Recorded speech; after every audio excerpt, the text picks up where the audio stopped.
تو آئیے سیدھا اس تجزیے میں چلتے ہیں۔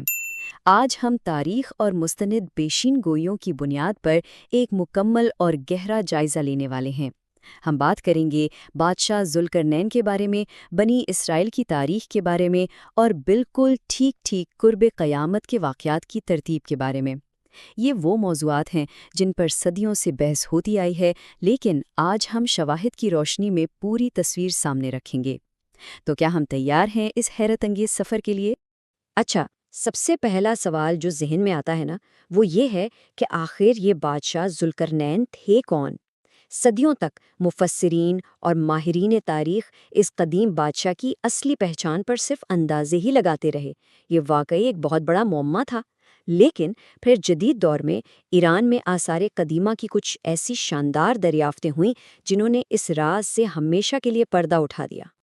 دیکھیں، یہاں ایک بہت بڑی تاریخی غلط فہمی دور ہوتی ہے۔ پرانے دور میں اکثر مفسرین نے یہ اندازہ لگایا کہ شاید سکندر اعظم ہی ذوالقرنین تھے، لیکن سکندر تو ایک مشرک بادشاہ تھا، ٹھیک ہے نا؟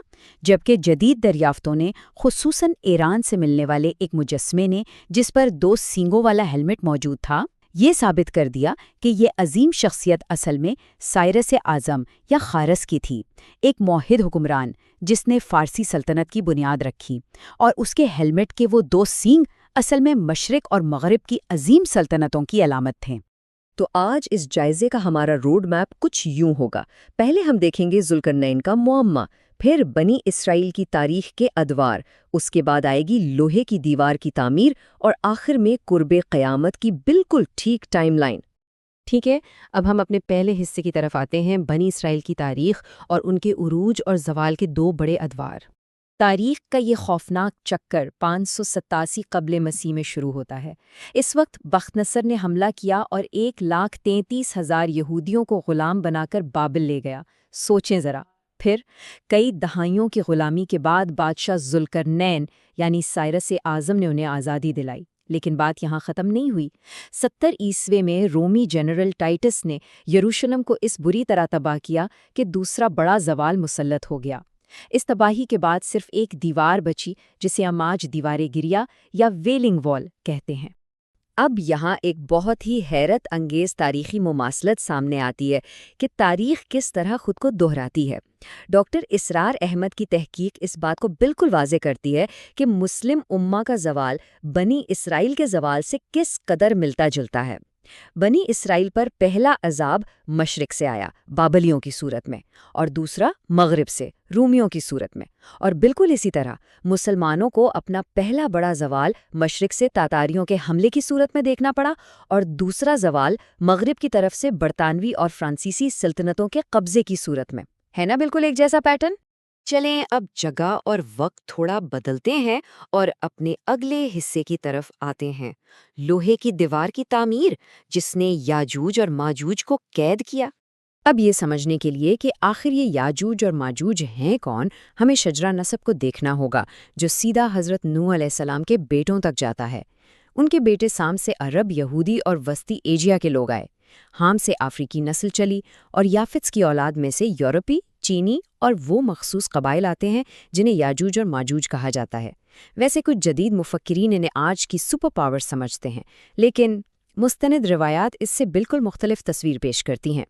تو سوال یہ ہے کہ وہ دیوار بنی کیسے؟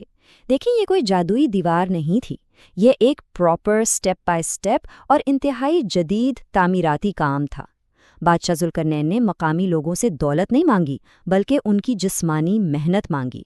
پہلے 2 پہاڑوں کے درمیان لوہے کی بڑی بڑی چادریں کھڑی کی گئیں، پھر ان کے نیچے شدید آگ بھڑکائی گئی، اور جب لوہا بالکل سرخ ہو گیا تو ان گرم چادروں کو ہمیشہ کے لیے سیل کرنے کے لیے ان پر پگھلا ہوا تانبا یعنی مولٹن کاپر ڈھیل دیا گیا۔ ماسٹر پیس انجینئرنگ۔ اور اس پوری تعمیر کا جو سب سے حیران کن پہلو ہے نا، وہ ہے اس کا اسکیل۔ تاریخی حوالے بتاتے ہیں کہ یہ کوئی چھوٹی موٹی رکاوٹ نہیں تھی۔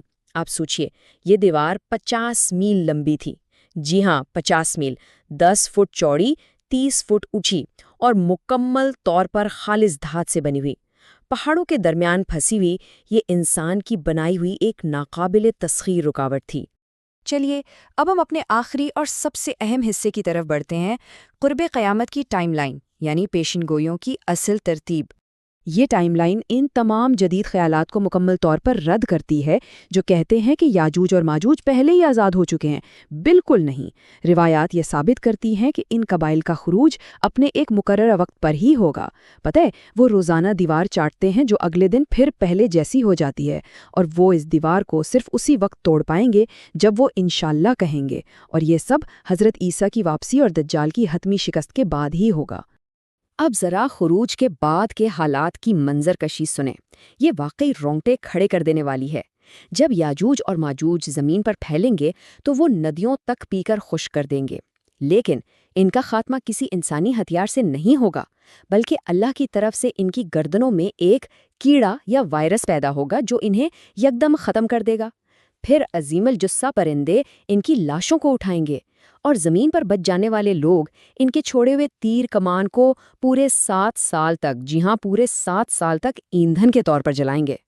تو تاریخی ادوار اور پیشن گوئیوں کا یہ گہرا جائزہ ذہن میں ایک بہت ہی اہم سوال چھوڑ جاتا ہے۔